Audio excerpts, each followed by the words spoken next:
Grandma, can I have the chocolate chips? This secret recipe moment made possible by Emory Heart and Vascular Center. When Grandma needed heart care, she came to Emory. The difference? Emory Healthcare performs more heart procedures annually than anyone else in Georgia, which means better outcomes for our patients. And we offer advanced and personalized treatments developed by our top specialists that others don't. Like Grandma knows, where you start your heart care matters. Smart Cookie. EmoryHealthcare.org/smartcookie. What if you could have a career where the opportunities are as vast as our nation, where it's not about mission statements, but a shared mission? At U.S. Customs and Border Protection, we go beyond to protect more than borders. From ship to shore, air to ground, cities to local communities, CBP agents and officers are keeping people safe. Join U.S. Customs and Border Protection and go beyond for something far greater than yourself. Learn more at cbp.gov/careers.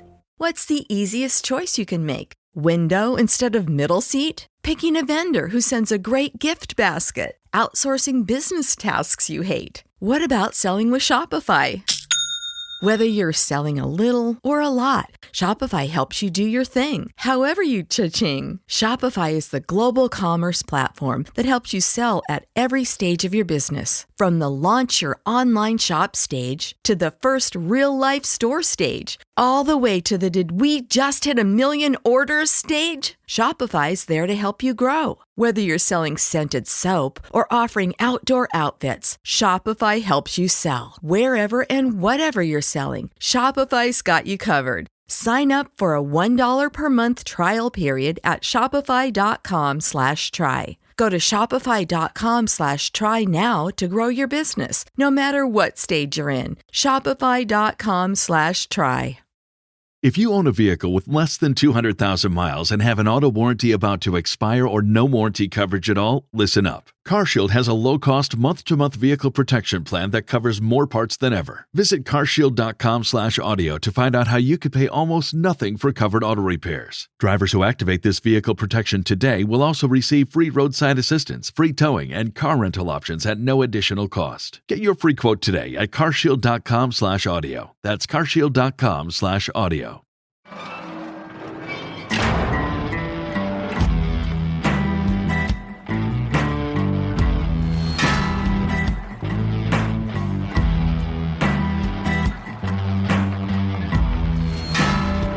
I walk a straight line, shackled and chained.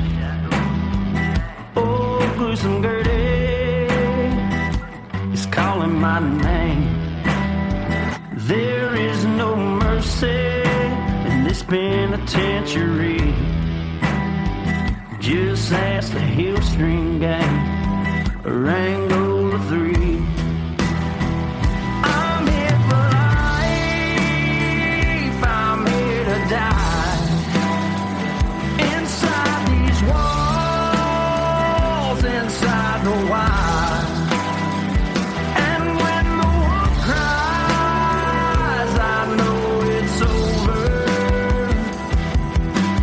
Oh, bloody Angola. Oh, bloody Angola.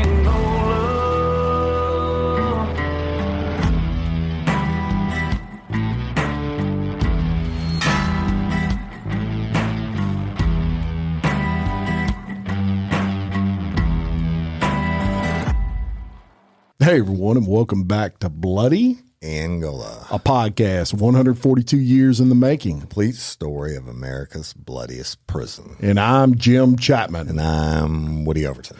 We got a guest today, Woody We Overton. got the guest. A special guest. What? Came all the way in Flew from in. Dallas. Yeah, that's right. But Louisiana native, born and raised, right? Yes, indeed. Yes, sir. Want to introduce yourself?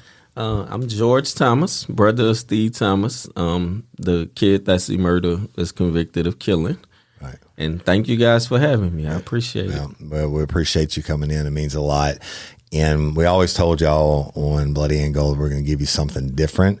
And today is a fine example of that, right? And we tell a lot of uplifting stories, yours, and we tell a lot of the bad ones and some funny ones and whatever. And we do a lot of talk about different crimes and things that have happened, and And we could run the gamut. We, a lot of our stories, we've had guys in here that were released when they changed the law to where if you're a juvenile, you become eligible for parole if you're serving a life sentence. We actually had the first guy ever released come on the show, and let me tell you, real life Andy Dufresne. Yeah, bro. As they say, that guy legit, was and he's helping prisoners put now. together. But one of the main things we do, and I try to do in my original and everything else that I do is. Because I work the crimes and I've seen the bodies and I've had to tell the family members, your loved one's never coming back. We always try to do justice by the victim of the crime and tell the story, good, bad, or indifferent, right? Yes, sir. And I think that's important. It is. In this case that we're about to discuss, we've done kind of an episode at a bird's eye view of it and just gave details, right? Now we have someone on the show that is obviously very closely affiliated to this case. And I want to say this, and we'll lead into what's going down with this case and what's going on. But, it may surprise people, but I'm a huge fan of gangster rap. And I can actually tell you how they say music you can almost put yourself back in that time. I can tell you two things beyond a shadow of a doubt. Where I was when I first heard Garth Brooks, of all people, and where I was when I first heard Eazy-E. And when I first heard Eazy-E, I was in 8th grade. I was at a track meet, and I was getting ready for my event, and I saw my friend, and man, he's moving his head. And I said, what are you this is back in the time of Walkmans, y'all. Right. This is like tapes. Set tapes. Yeah. I said, what are you listening to? He said, you got to hear this. It's hard. I listened to it. It was Easy Does It by Eazy-E. And I was hooked ever since. And I'm Ice-T fan, Nightmare Walking, Psychopath Talking. On all of it. The original gangster rap. Right, the original gangster rap. It's funny, of course, I'm sure we're all the least racist person in the world, but I'm an old white boy from the country, getting down to NWA and everything else. I like country music, so I get it. Yeah, but anyway. Oh, I'm sorry. No, go ahead. So we're going to get into this because it leads into rap music and those things. And first of all, you're from New Orleans, born and raised there? Yes, sir. Very good. And your dad, let's talk about him for a second before we get into this, because I found this fascinating. Ricky Bono's, which is a family of restaurants pretty much in New Orleans. Your dad had a long history with them. He was cook. He was the head chef for 25 years for Mr. Vincent Riccobono. Trust me, good food, y'all. Great food. If y'all ever in Metairie, stop by Riccobono's. Or go by your dad's house. Either way. Either one. For real. No doubt about it. So the tip, I'm going to go back just a little bit more in your history. Tell me about your family, like your brothers and your parents, and what it was like growing up. I know y'all moved across the river at some point. But, so we grew up uptown off Martin Luther King. Mm-hmm. Then they moved across the river. Right. Home, sort of like I always said, whatever Dad did in the streets, he never took home. Right. So he was going to make sure that you respect Mom. Right. So it was Mom who more so raised us on the inside. The cooking, the cleaning, to make sure that you go to school. Right. But we all get fascinated with our environment, like my brother was talking about with the gangster music. Yeah. And then finally, once you outside off the porch, you're like, okay, I want to start experimenting some of this stuff because these seem like the cool guys. Right. Where as a kid, you seem like a square. I don't want to make the good grades, you the nerd, you get picked on. Now, as a grown man, I want happy to be a nerd. Exactly. Let me embrace that right now. For real. But as a kid, it was different. So you get off into like a lot of BS. So I got into wanting to sell drugs, wanting to live. Being in the streets. Knowing I ain't had that to do. I had two loving parents, but I still wanted to do it. There's excitement and the lifestyle, right? Right. And everybody else is doing it, and especially what years are we talking about? The late '90s when I first got arrested. So and that was really the pretty much the crack epidemic wasn't over by any means, and the meth really hadn't started as bad as it is now.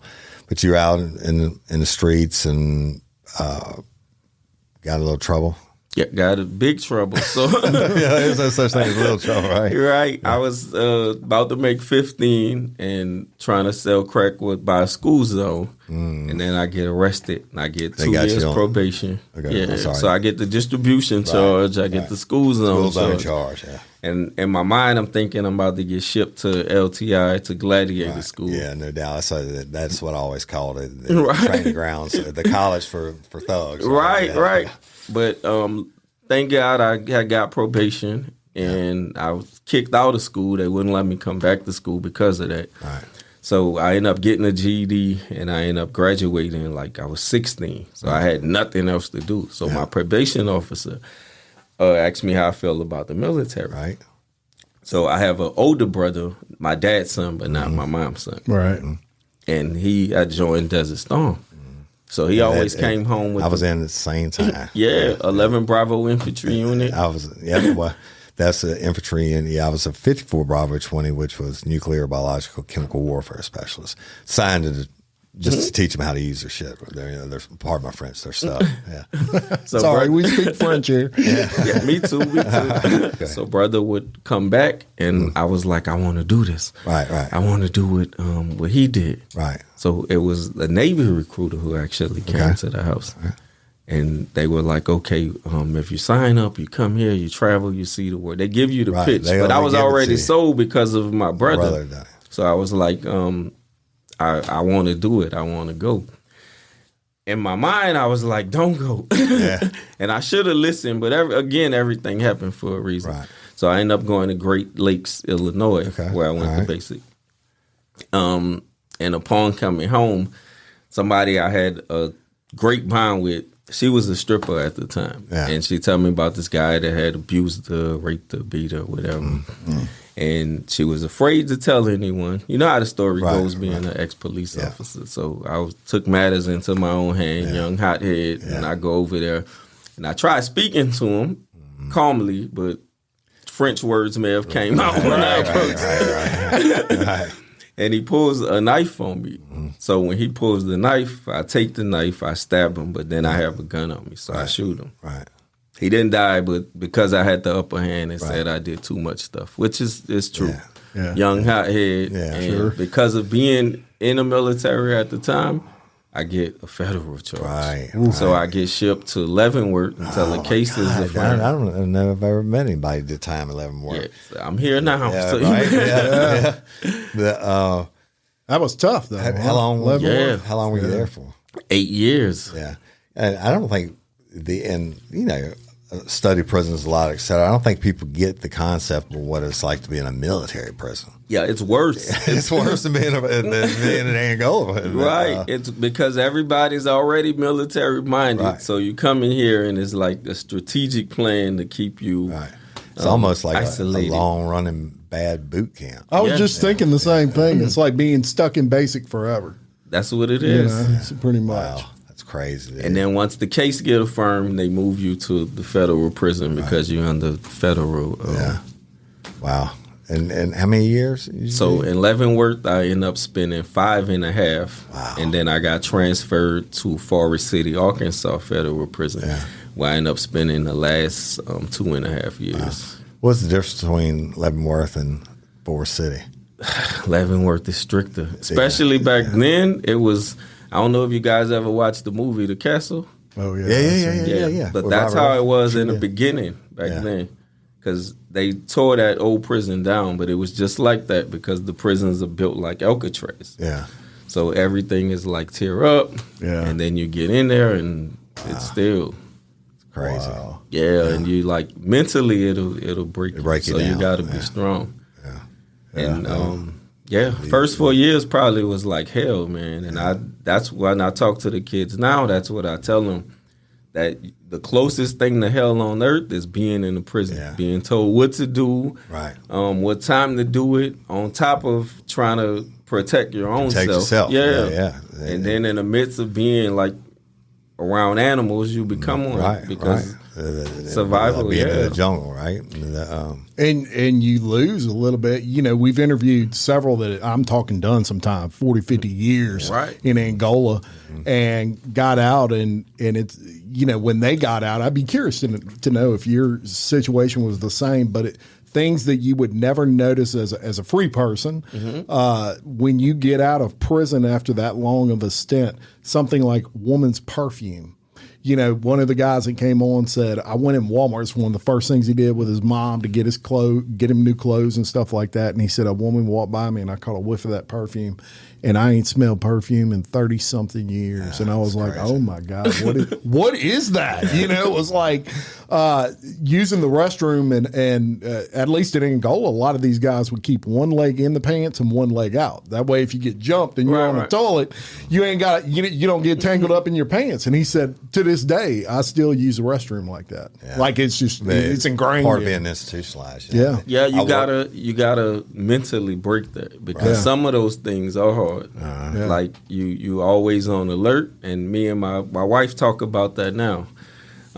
Things that happen, and she'd be like, "Listen, I need you mentally here with me." Yeah, because some stuff, like I said, I got locked up young, so you still always on alert, and it's like, all right, I can relax now. But shout out to your wife for that. Yeah, but because you already went through hell, it's like you don't ever feel like you want to let your guard down. And I started out in corrections and ended up, you know, working cell blocks and stuff like that. But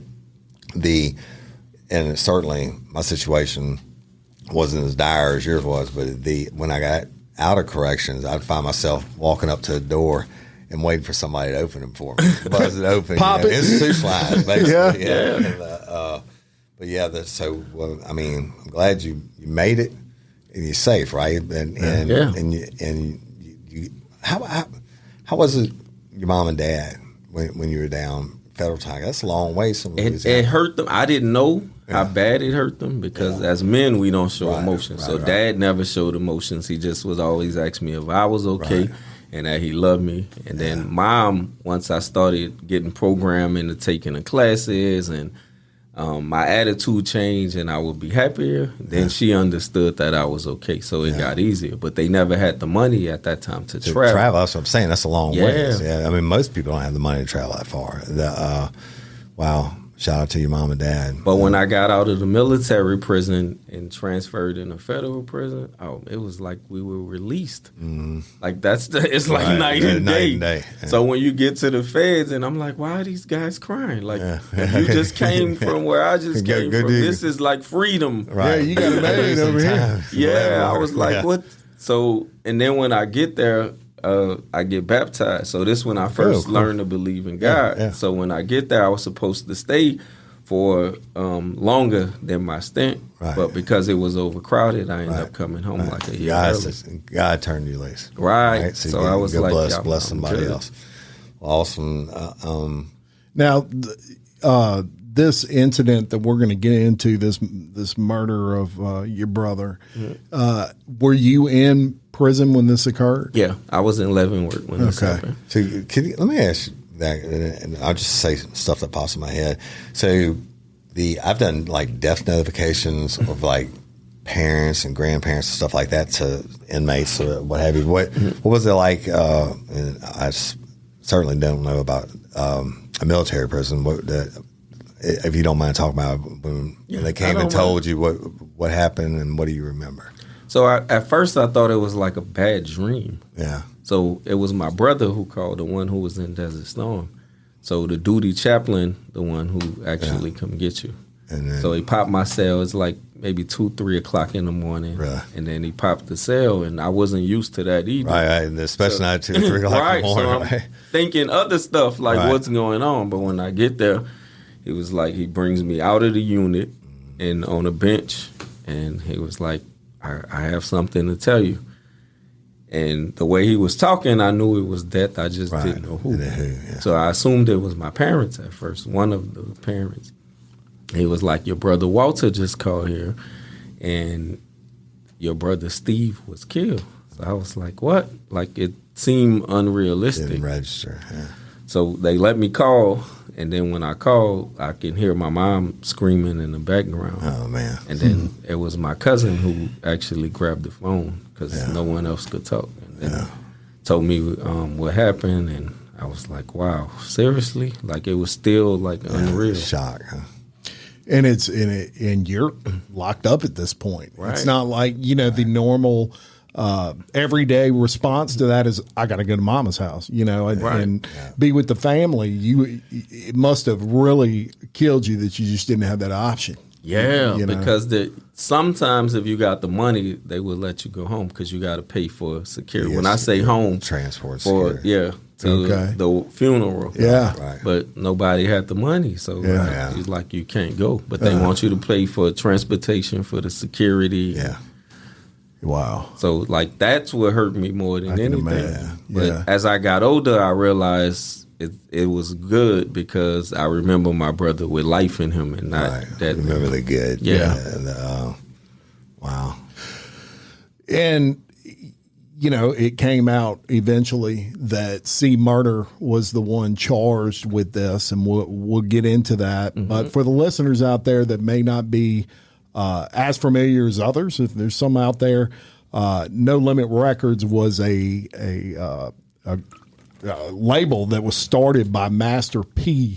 Percy Miller. He built that company. The Millers came from the Calio Projects, and that is a tough part of New Orleans, and actually built a absolute empire. Signed Snoop Dogg, Silk the Shockers, one of his brothers, of course, C. Murder, one of his brothers, himself. So they were legit. As a matter of fact, at one point they were, I would say Suge Knight and West Coast Rap was behind them, and at least in money. Mm-hmm. Same thing with Diddy. Right. A big deal, to say the least. So you find out at some point that C. Murder has been arrested for this. Did you have kind of a heads up ahead of time that he was involved? So when I had talked to my cousin that night, we had another cousin that was in the club. She never came forward. She still don't want to talk because of the reputation that those guys had. So she was afraid. Sure. So, but she was like, it was a C. Murder concert, and she was like, Steve was killed. And I'm like, what do you mean, C. Murder concert, Steve was killed? And she was like, they saying that he did it. And she's crying, and she don't want to talk to me anymore. Yeah. So my other cousin grabbed the phone, and I'm like, what's going on? And then she tells me they leaving the club. She didn't go, the one who I'm speaking to now. But she stopped at a gas station, and the DJ came, and they were like, what's going on? What's happening? They saw the commotion. And the DJ said, C. Murder just shot a little dude in a club. Yeah. Streets talk. Right. So, and all of this is in the beginning. Yeah. So that's why I was like, man, the fans, you don't know the difference. You only know what you being told when what was put out there. But I'm like, no, man, these are the facts. This is the stuff that happened, and all this stuff is documented, right? Mm-hmm. But wow.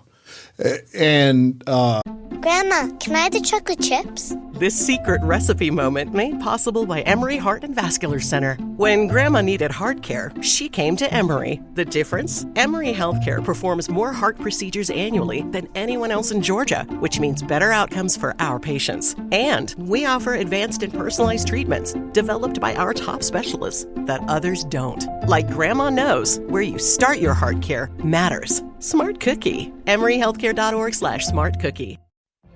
What if you could have a career where the opportunities are as vast as our nation, where it's not about mission statements, but a shared mission? At U.S. Customs and Border Protection, we go beyond to protect more than borders. From ship to shore, air to ground, cities to local communities, CBP agents and officers are keeping people safe. Join U.S. Customs and Border Protection and go beyond for something far greater than yourself. Learn more at cbp.gov/careers. Let's talk about your brother. So he was 16 when this happened. Mm-hmm. And he was actually, from what I've read and learned through documents, there was a rap contest going, a battle. Yeah, they said it was a rap battle, and the way the hip hop scene works. So if I'm a promoter and I have a club and you're my artist, I'm going to say we have a rap battle, but I'm going to make sure that you win this battle because you're my artist. Right. But it's not designed to the public to look like that. It's designed to be like that you came from nowhere and I just signed you. Yeah. And that's what they had going on that night. I didn't understand that part of the business until later. Okay. And my brother supposedly out-rapped whomever C Murder artist was or whoever his artist was going to be. And then that's where the argument started from. Yeah, that's what I heard. What's some of the maybe a documentary or something? That's what they had said, that your brother out-rapped him. And his people went off. His crew went off on him. So tell us a little bit about your brother. Man, he to me, I don't know to rap him. Yeah. The Steve that I know was like a ladies' man. Yeah, really? Sounds like me.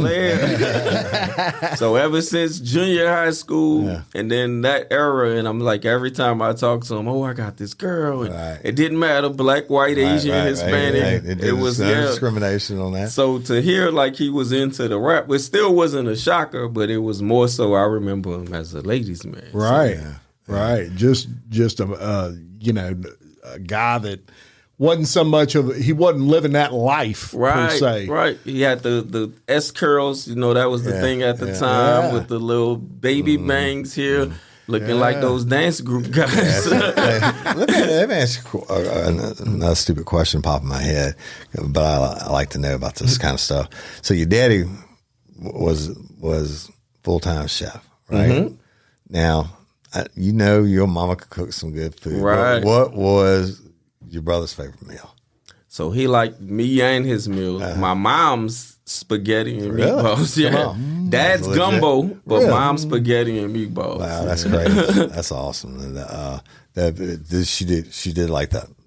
She would take my mom made the spaghetti, but she never made the meatballs. It was just had the meat all through of it. She would do real meatballs? Yeah, real meatballs with the ground meat. She still cook like that till this day. That's awesome. Making me hungry. So, okay, what's the worst trouble y'all ever got in together? The worst, probably. If you want to say it. No, I'll tell you. I don't mind. What's the worst whooping? I'm about to tell you the whipping. So brothers, siblings, we always argue. Right. Like Cain and Abel, we always argue. So we were arguing, and Mom had just bought like this perm kit or something, and she was like, "If you break it, then I'm gonna whip your asses." Right. And we still not listening to her, and we fighting, and then we break it. Yeah, and then she comes back with like this belt, and man, I still a belt or a switch or whatever, an extension cord. That probably was the worst whipping. Yeah, let's say those are the things that you remember, right? And it's boys being boys, and I've got 3 brothers, and I get it, right? And, so anyway, and Woody used to be a big old boy. He was like 330 at one point. Yeah. Offensive lineman. Yeah, different days. Different days. I need your diet. So I'm getting your thyroid fixed. So all right, you're down. You get notified that he's been murdered, right? And then and it's still some years before you get released.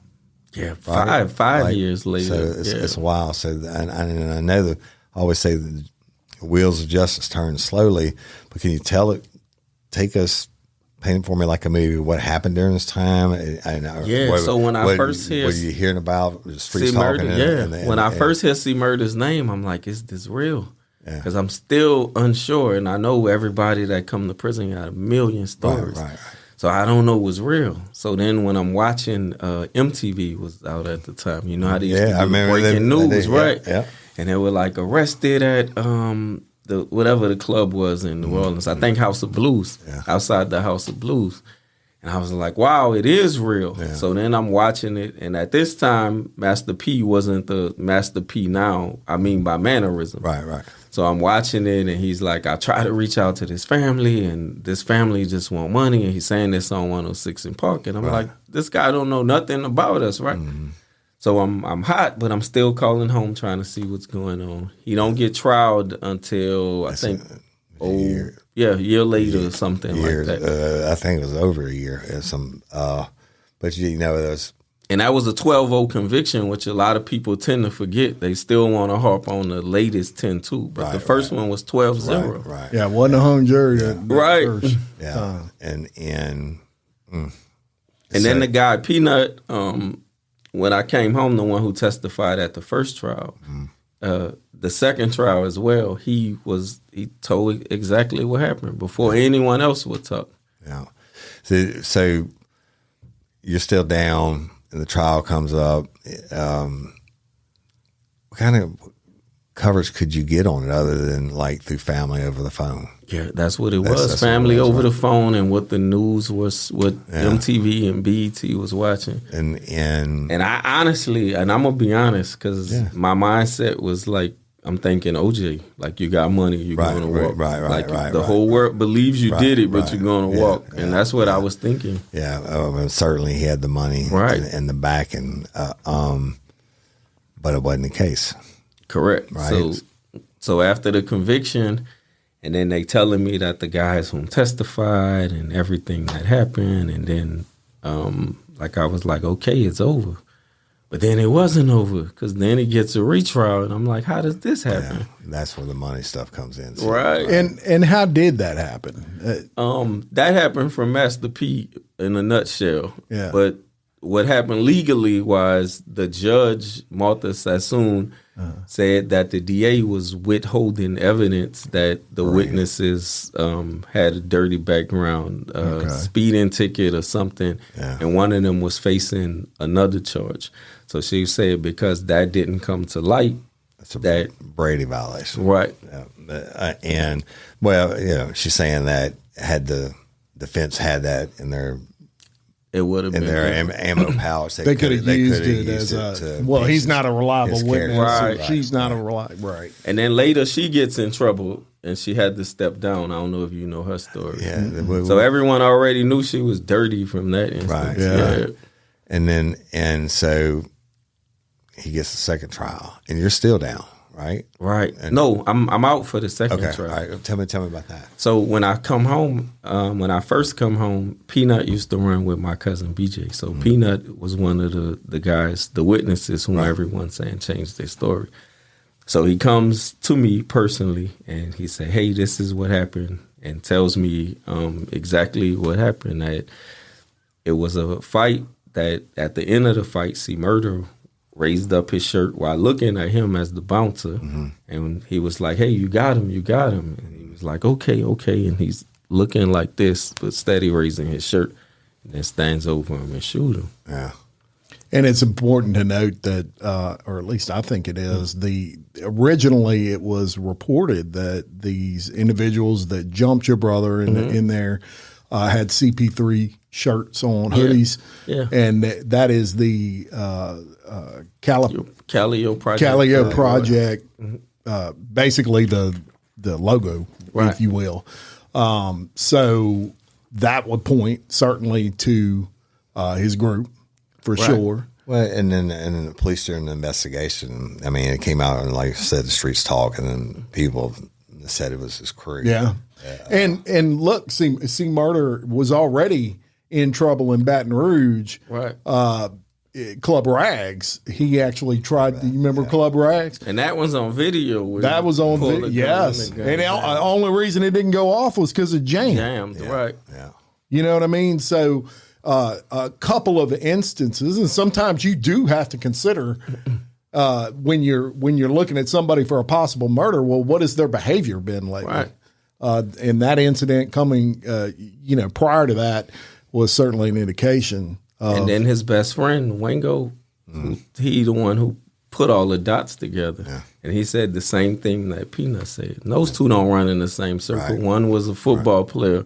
One was a real gangster. Right. So the one thing that never changed, though, George, is truth. Right. Yeah.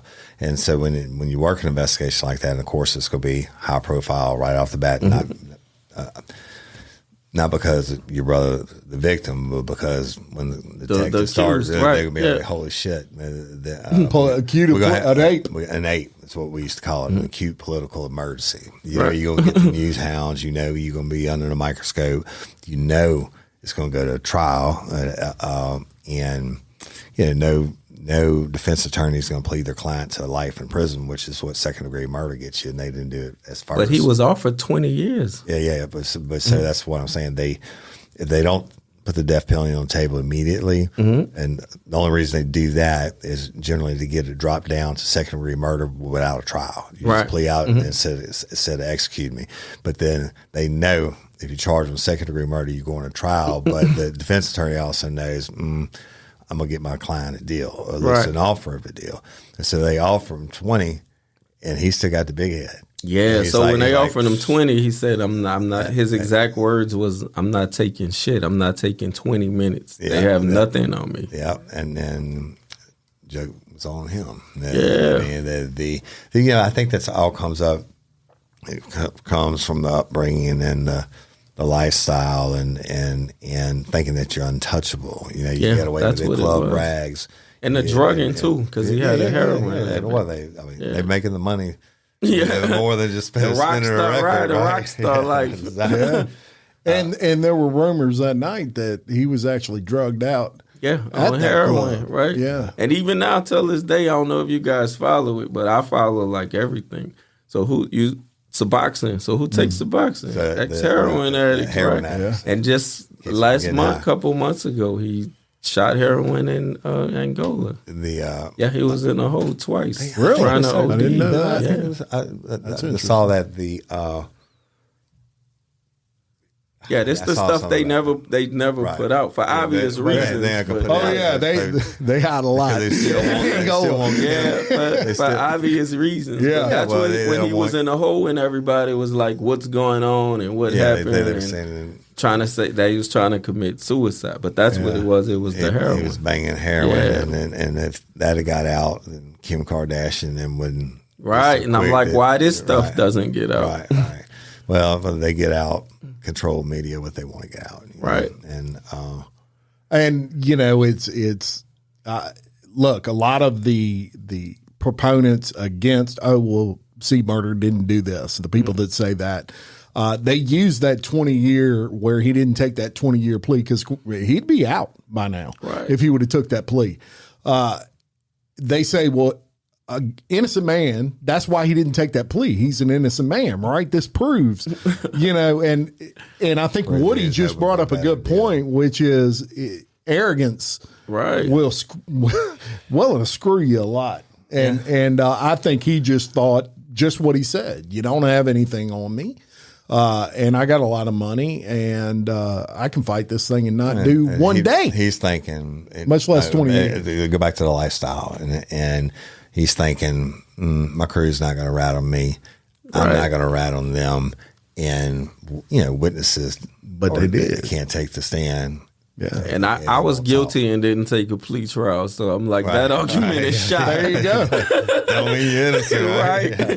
It just means you think you're going to walk. Right. Yeah, that's crazy, man. But, think about different lifestyles. Let's say it's a doctor, and I used to have the contract with the state of Louisiana I do polygraphs also, to do the doctors and the nurses that got in trouble. Man, you wouldn't believe they would get put on probation, like, by the medical board, right? And every 3 months, I'd have to test them to see if they were following the rules of probation. You wouldn't believe the stuff they've done. But the thing is, it's whether you come from the projects or you come from Harvard Medical. I think there's a certain you're inside your own little certain world, right? And then you're like, this is my world. I own this motherfucker, and they can't touch me. Nobody can touch me. Here come Woody. I'm going to put a polygraph on you, and you're going to lose your doctor's license, right? Well, I mean, they offered him 20. He's like, spin it. Did he ever take a polygraph? Have you ever heard of him? I haven't heard of him taking a polygraph. Yeah, well, I just know I don't think he did. But again, I'm not 100% sure. I don't. Good and bad I would imagine that would have come out. If he was my client, I would have told him don't. Yeah, he didn't even want to take the stand. It was more arrogance of, like I said, thinking he was going to walk. Let's talk about that if you don't mind. So you're out for the second trial. Tell me about the trial. What your thought on the process is. What is it like to sit there and look at him in the courtroom every day? So it was hatred in the beginning. And I'm going to be honest, like I said, I didn't even know. So I was like, did he do it? Didn't he do it? Right. Because you hear all of these different stories.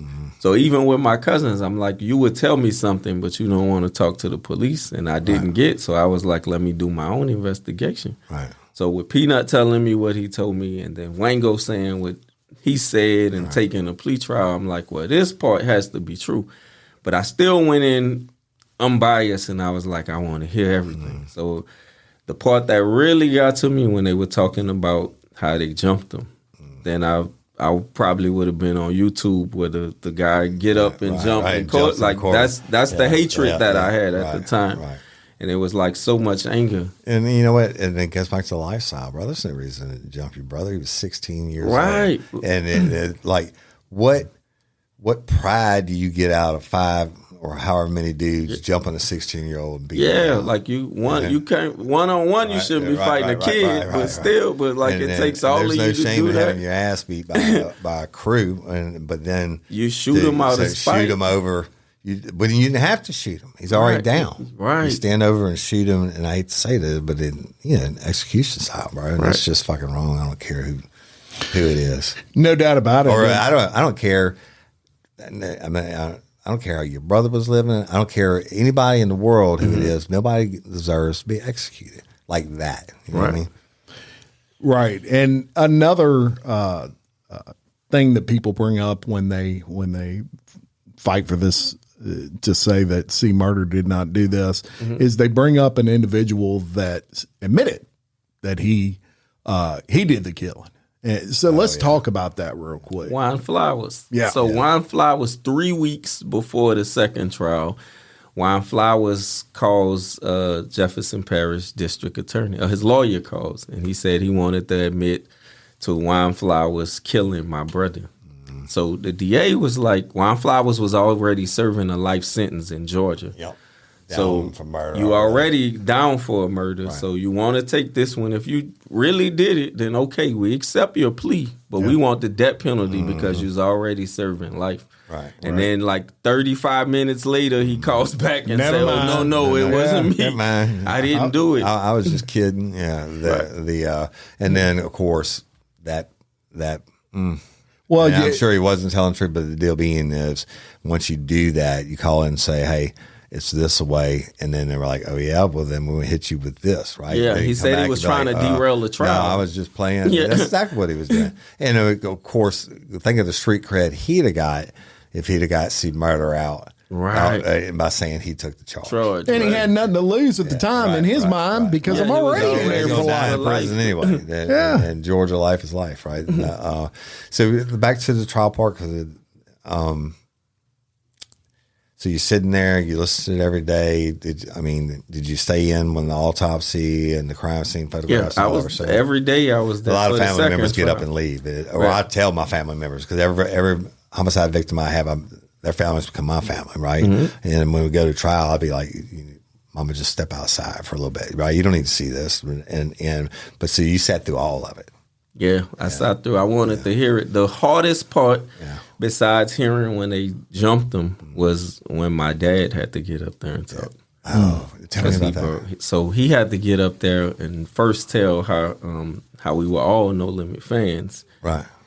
And then how Steve would never go to a prom, how he would never be married. Yeah. Oh, yeah. He's never going to see him. Yeah, you never see the adult version. And that's like, sad. Yeah. And my dad, like I say, he's a tough man, never show emotion. So when he breaks down like that, it was tough. Yeah, that's heartbreaking, bro. Springtime savings are in full bloom, all in the Kroger app. Get 16-ounce Private Selection Angus 80% lean ground chuck for $3.99 each with a digital coupon. Then mix or match during our 99-cent sale and get Kraft Mac and Cheese, Campbell Soup, or Bar S Franks for 99 cents each when you buy 5 or more, all with your card. Shop these deals at your local Kroger, less than 5 miles away. Or tap the screen now to download the Kroger app to save big today. Kroger, fresh for everyone. Prices and product availability subject to change. Restrictions apply. See site for details. And what about threats?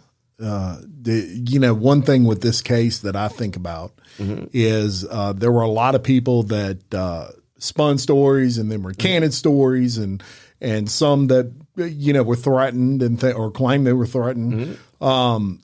So Peanut, did you ever? Peanut was threatened. The one, but he didn't change his story because of the threats. Yeah, he changed his story because he was trying to get into the music industry, and they were blackballing him as a snitch. Yeah. And this came out of his mouth as well. Yeah. So when I talked to him about, I think the show was Reasonable Doubt, and I was in Texas. Oh, that's right. That was the one. Yeah, it was it? Yep. And I was in Texas, and I called him, and I was like, "What's going?" Like, because I was aggravated too, and he was like, "Calm down. There's a difference between Hollywood and real life." Yeah. But I was like, "Hey, your Hollywood antics is getting interfere with my family's real life." Right. And he was like, "No," and telling me everything scripted and it's going to be okay. And he tell me what happened with him and the industry, and he still didn't go anywhere anyway. But for whatever reason, I was like, all right, I wasn't mad at him because I understand you wanted to be on that bad. But I'm like, I know the truth. So he was threatened.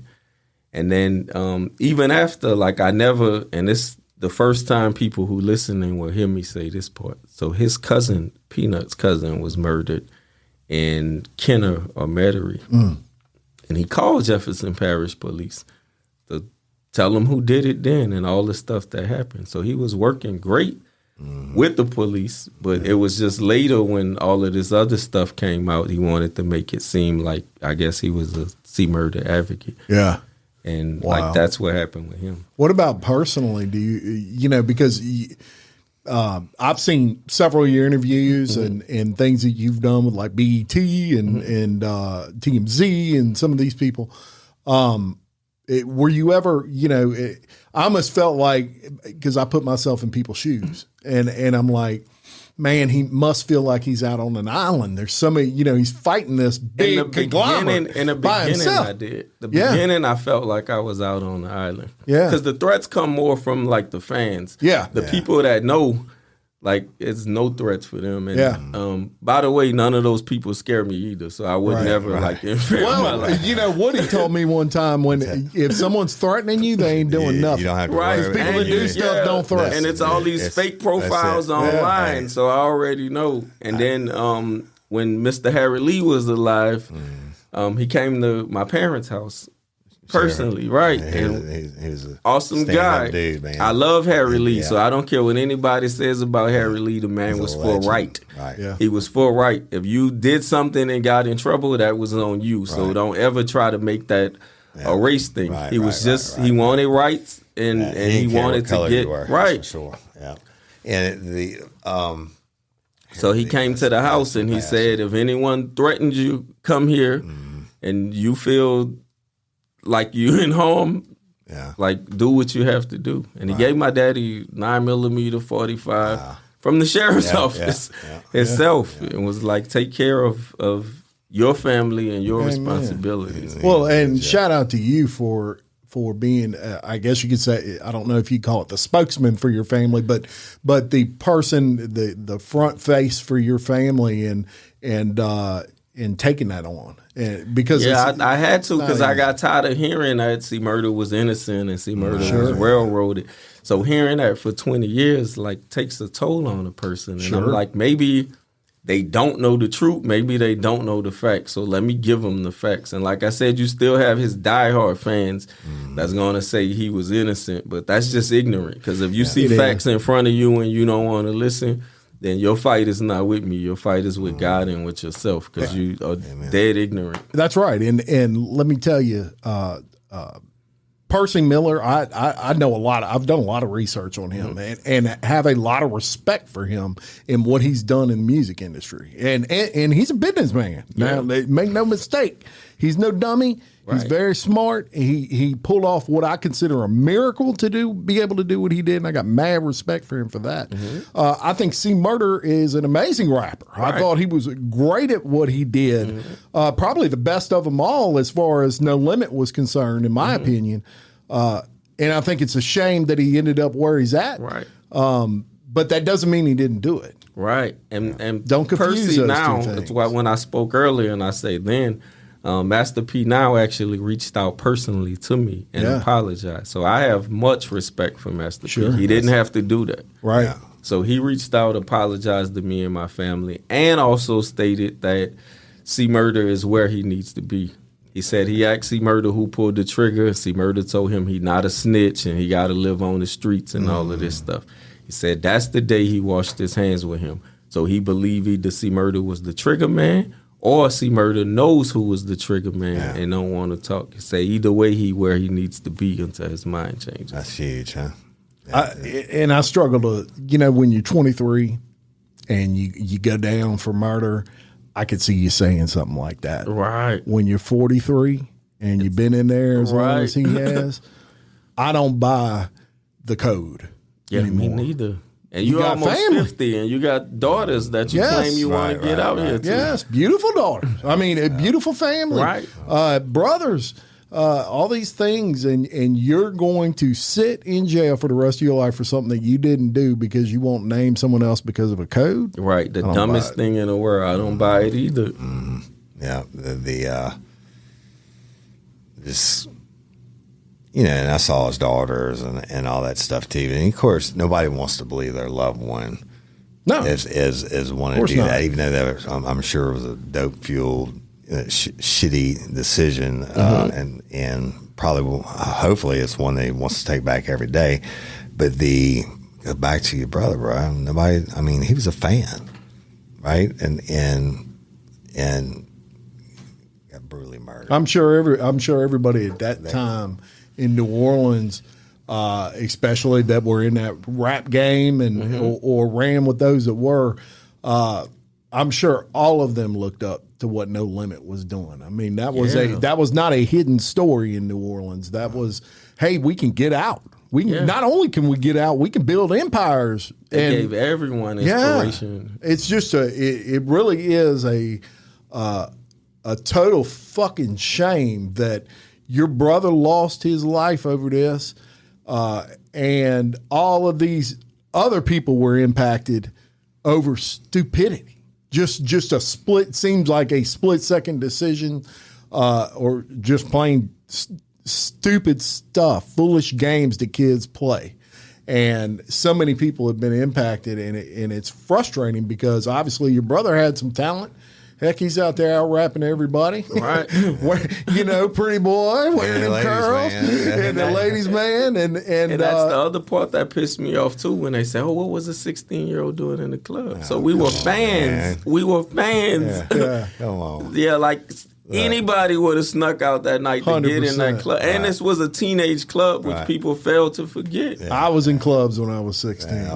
Me too. That's just how we rolled in those days. Right. I'm like, no, everybody did it. I'm like, no, but you missing the fact that it was a teenage club for one. But two, even if he was in there, he snuck in there, I'm like, that doesn't take away from the murder. Right. That's right. Yeah.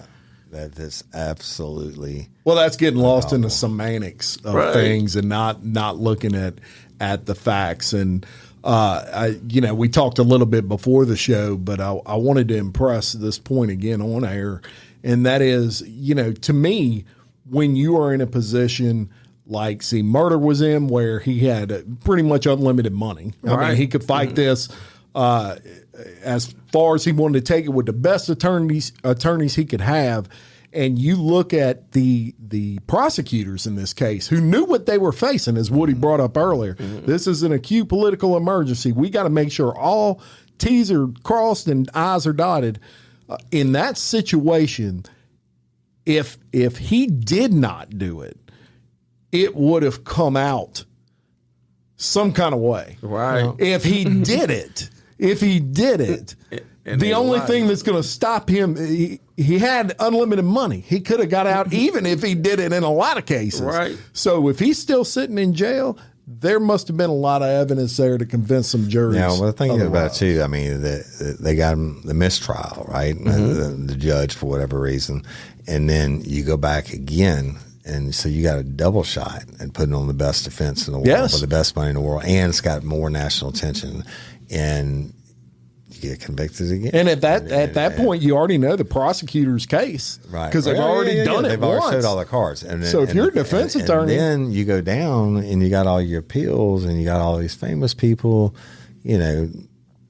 for for whatever reason, jumping on the bandwagon, trying to ride it out, trying to ride the story. And I mean, you know, I don't even think it should be about that dude, bro. It should be about your brother. That's right. And your family. Well, it is people. about. That's well, right. you know what I'm saying, Right. But that your brother is not the one that gets the constant, other than him being the murder victim. They don't say, hey, he loved my mama's spaghetti and meatballs. Right. You know what I mean? He loved my daddy's gumbo. He was a ladies' man, and you know. And he can rap. We got to make it about the victim. Yeah. And I'm not mad at the fans. The fans are fans. So I'm like, you're going to do what you do. Right. Most of them are just ignorant to the facts. Right. And I mean, I don't mean that in a condescending way. You've got to take time to research and read the actual file. It's online. Right. You and can pull I put it out there. Yeah. They still don't read it. Yeah. I mean that, and then make up your own mind on what you think. But if you get 12 people in a room, the vast majority are going to say, it looks like this guy did it. Take C Murder, the rapper, out of it and just say Corey Miller, and don't put the esteem behind him and see what decision you come up with. Yeah. That would be my advice. And that's how I tried to approach it. Totally different ball game on that level, right? Now, what did you think when Kim Kardashian decided she wanted to start fighting for Corey Miller? What was your thoughts on that? So my initial thoughts, because I get a call from NAACP, and I was willing to talk to him. My parents wasn't willing to talk to him. And one of them that I truly respect, and I say his name because he was never disrespectful. I never said his name before, but Mr. Eugene Collins. So he was real respectful. He said he lost his brother. He understands. He was trying to make amends. Asked me, did my parents ever get what they would just do from their lawsuit? I said, no, it wasn't about money, but what's right is right. So I don't want it to seem like they're begging for something that's already theirs. Right. Yeah. Right. I said, so they never received the money. On top of, you got to hear that this guy is innocent and all the other BS that come with it. So Mr. Eugene was like, he's going to try to right or wrong no matter what happens. So he reached out, and I haven't heard anything back as of late because he stepped down from the Baton Rouge chapter. Yeah. But he said he would try to do what's right on that aspect. Sure. And then I hear from, what's his name?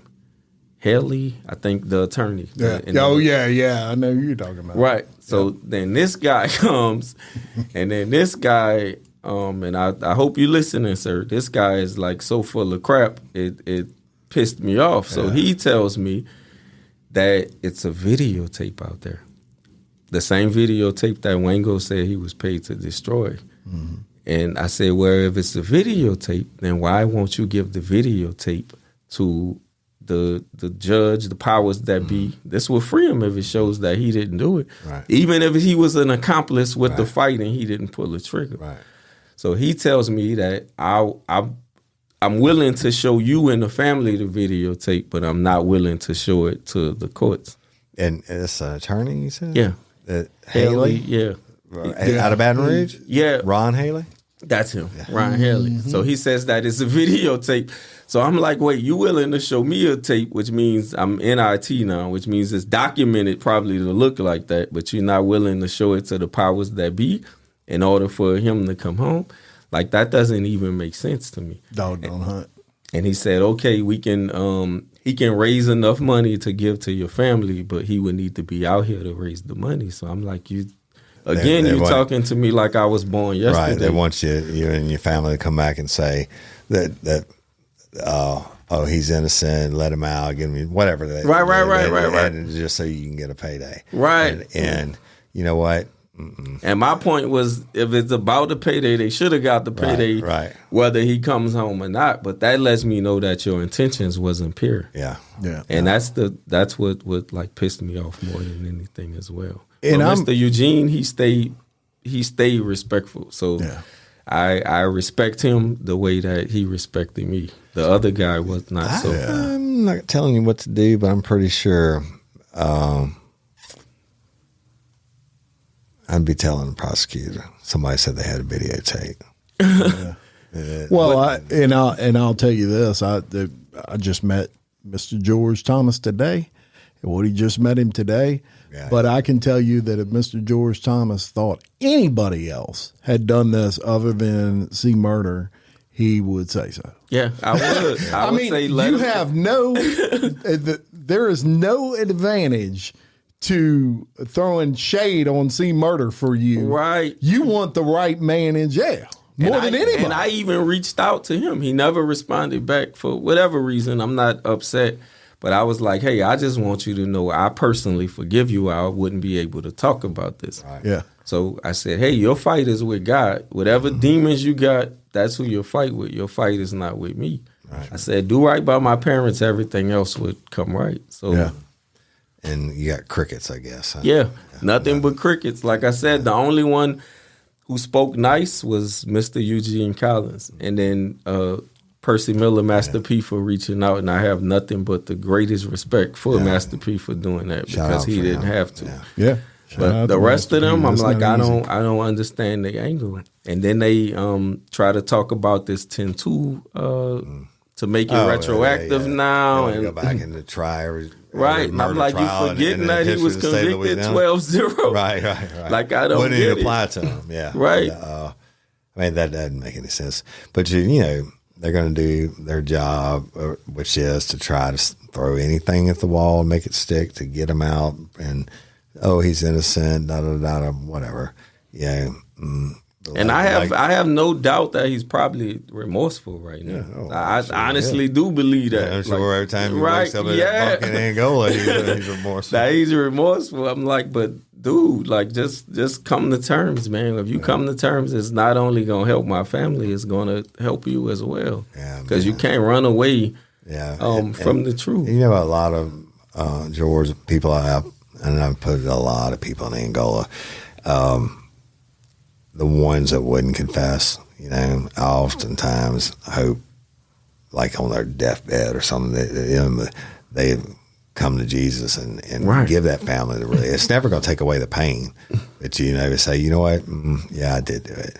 I'm sorry.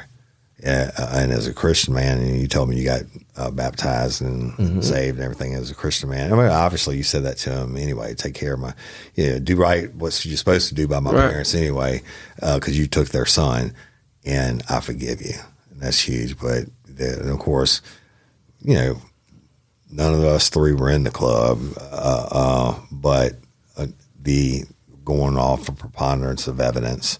Which is what it takes. This is not probable cause, which is 50% plus 1 is beyond a reasonable doubt, which means there's people in that jury that they're beyond. It's not beyond all shadow of a doubt. It's beyond a reasonable doubt, which means a reasonable person could reach no other conclusion than that murdered your brother.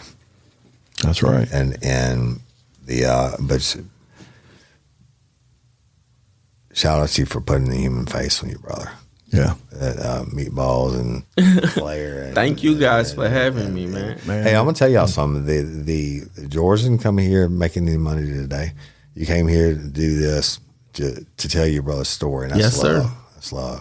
That's right. And what are you doing now? So what do you know, one thing also that I learned and we'll even attach the link in our podcast, but he did another podcast that I enjoyed watching. And I watched it yesterday. And in that podcast, you had told, you know, like you did today, your story and a little bit, but it's the redemption factor. You had a road you could go down. I mean, you know, like everybody else, you could have gotten out of prison and just continued maybe a hard life and made the wrong choices, or you could have made the right choices. You made the right choices, obviously. What are you doing now? So now I do a prison ministry. Oh, wonderful. And I talk to the juveniles. Yeah. What I call day job is I do IT work for day job. Okay. And then what I do for what I call serving God is the prison ministry. So I talk to the juveniles.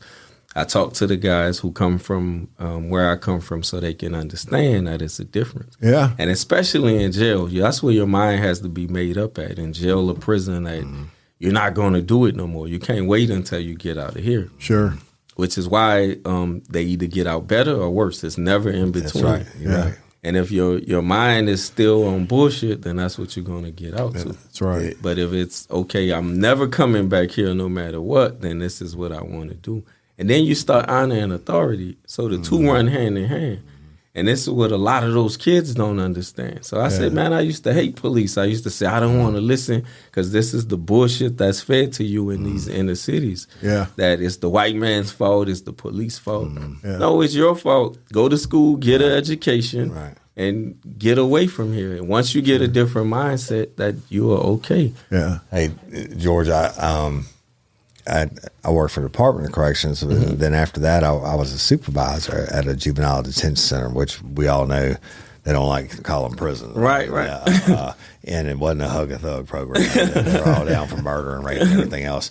And so, I'm going to say this, I was born and raised Catholic, but didn't practice it. And in 1998, on a Sunday night, they had a prison minister, and it was a black lady. And Sister Shirley, Pastor Vicks actually, but that she came in, and I was head of security and whatever, and they were getting the kids to put in the back room for church and the new gym, right? And she said, "Hey, brother, I got a guy that wants me to tell you something if you ready to listen." I said, all right. I mean, I wasn't thinking anything, right? She put me aside. She told me something that nobody in the rest of this world knows. And nobody on the world could know. And then she said, God said, don't give up on him. You know, I started following her around. I got rebaptized in 1998. And I was the only white guy in the black church in a swimming pool in the backyard. And I followed her around. We traveled all around. All the black churches, I was the only white dude in there. But you know, it's back to what you were saying.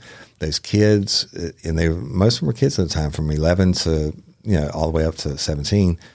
A lot of them, in fact, most of them, I would deal in my law enforcement career, especially when I made detective and then homicide detective, and it's the same ones. Now, every once in a while, I'd hear, "Hey, Sergeant Overton," and it'd be somebody that made the right path, But that prison ministry, bro, it's huge, man. And a lot of the kids would get out and go to her churches in Hammond and Church of God of Prophecy, and so do that work, bro. That is so. I mean, a lot of them are just trying to get out of the cell to get into the service, or whatever. But some of them actually get touched, and then they're the ones that say, "Hey, Sarge," as an adult, and they're standing there with their family in Walmart or whatever, right? And give me a hug and saying, "Hey, man, thank you for for treating me or whatever." So keep doing what you're doing, bro. Thank you, brother. Yeah, man, it's what a story, and what he made alluded to a little bit of his story, and I do want to remind people that Jesus Help Me is out on paperback at Amazon. You can get it. He wrote a book about that. And I didn't know that. I also, you'll like it. I'm ordering it today. I'm gonna get you a copy. I'm gonna give you a copy. I wrote it on a dare years and years ago. I died on a table in 2009, and I always wonder if my high-risk victims, when they died, at that last second they called on Jesus, would he come and come for them? And he did it for me. I heard his voice, and I felt where he was touched, but I didn't get to see him. So, I wrote that book not to make money or anything off. Like, it was years later, and my old retired state trooper who came back as a criminal investigator had my outer office. He used to bodyguard Governor Everett back in the day, so he was much older than me. But he was a big Christian guy, but he was a big old swole guy. He was in the streets back in his young days and all that, a womanizer, but he was Christian now. And I told him the story, and everybody would come in, like these old head of state police, and send them in my office, and some of them would leave crying and some of them would leave smiling and whatever. I just tell them one-on-one. And he was like, Mark kept saying, "Man, you got to write that book." And I finally did it one day, and it's been up for years and years, and I don't make any money off of it. I don't try to. I charge the lowest amount that they would allow me, to have it on a platform.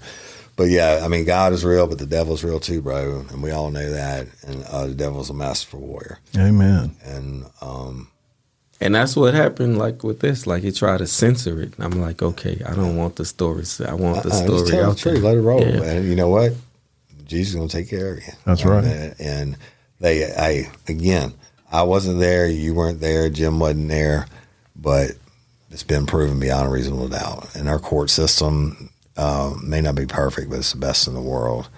That's right. That's that. And the real shout out goes to you for standing up for your brother and to your mom and daddy. One of my brothers got killed. And so, again, that's a club nobody wants to be a part of. Yeah. And my mama cries probably every day, and it's been 50 years. Same, they never get over it. It's a fresh thing, much more so. I mean, I know I can feel your pain, but for a parent, holy smokes, I don't know. And my dad has Alzheimer's. And we thank you for coming on. It's been awesome, and just pray for continued peace for your family as much as they can find, and for you, and it's just an honor to hear your brother's story and get some of the facts out there. And I'm going to make sure I link that case file in the description. And thank you guys for having me. Let me ask you a question. That. And this is not about money whatsoever. But when you're doing your prison ministry, how do you fund yourself? With my day job, I don't make no money. I knew that, but I know because I used to do it, and I know it costs money for gas to go from your house to the detention center and whatever. So I didn't know if you had a way, or that people could donate or something. I could put a Cash App in the link, but I normally just normally my own money. I just do it, and I say somebody's God listening bless out there, and God wants to bless them, but we get to they can message us, and all right. I'll get them to y'all, because I'm getting the God bumps, goosebumps. It's like all Holy Spirit. If you want to, help them, try to help these kids from going to be housed at Angola or wherever, or making a better life for themselves when they get out. You know. And if you out, I want to say something else before we go, and I want to say this to all the African Americans that are listening, because this is my pet peeve, and I was explaining to them before we even started. So when you get groups like the Black Coalition and the NAACP, I always see these guys on high-profile cases. I always see them when it's race cases. I never see you guys when it's the black kids behind the trigger or it's black-on-black crime. So this can't be one-sided. So if you claim that you're for the people and you're trying to help the people, then you need to be out trying to educate them and letting them know that education is the only thing that's going to cure that poverty mindset. And also you guys need to start fighting for what really is right and stop trying to twist the story. So the police are here to protect and serve, and that's their job. So if you're not going to protect and serve your own community, stop trying to spin a narrative that it's the police who are against the minorities and that we can't get ahead, because that's bullshit. Amen. That's straight up on up, right? And I mean, certainly there's bad cops, but there's bad doctors and bad good and bad in every profession. Right. Good and bad in every profession, but that's powerful words, man. That's it, and that's a good place to leave it. I cannot thank you enough. And if anything comes up, we can maybe call and do a phone interview. Yeah, man. Or if you back in town, you come in every now and then. Come on by, and we'll give you an update. Thank you guys for having me, brother. Enjoyed it. Take care of your daddy and your mama. Yes, sir. I'm doing the same thing. Yes, sir. All right. And until next time, I'm Jim Chapman. And I'm Woody Overton, your host of Bloody Angola Podcast, 142 years in the making. Complete story of America's bloodiest prison. Peace.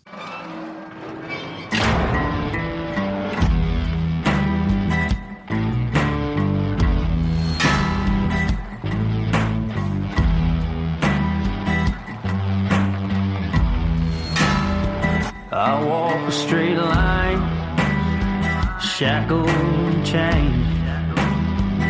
Oh, gruesome Gertie is calling. calling my name. There is no mercy in this penitentiary. Just ask the Hill String Gang or Angola 3. I'm here for life, I'm here to die. Inside these walls, inside the wire. And when the wolf cries, I know it's over. Oh, bloody Angola. Oh, bloody Angola.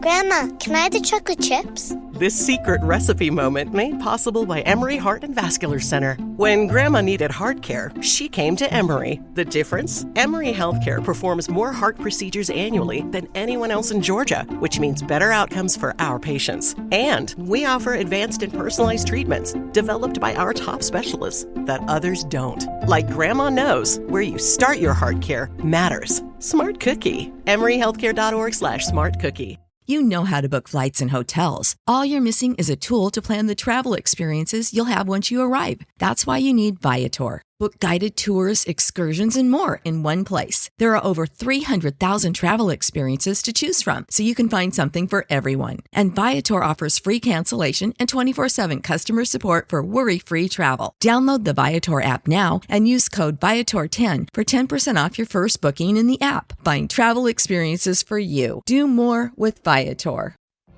What if you could have a career where the opportunities are as vast as our nation? Where it's not about mission statements, but a shared mission. At U.S. Customs and Border Protection, we go beyond to protect more than borders. From ship to shore, air to ground, cities to local communities, CBP agents and officers are keeping people safe. Join U.S. Customs and Border Protection and go beyond for something far greater than yourself. Learn more at cbp.gov/careers. Swimsuit? Check. Sunscreen? Check. Phone charger? Check. Don't forget to pack the 5-Hour Energy. It fits great in a pocket or carry-on, and the alert feeling will help you arrive ready for anything. Now get 20% off when you use code 5HETRAVEL at 5hourenergy.com. Expires April 30th. One-time use only. Not valid with other discounts. Remember, visit 5hourenergy.com and use code 5HETRAVEL to save 20%.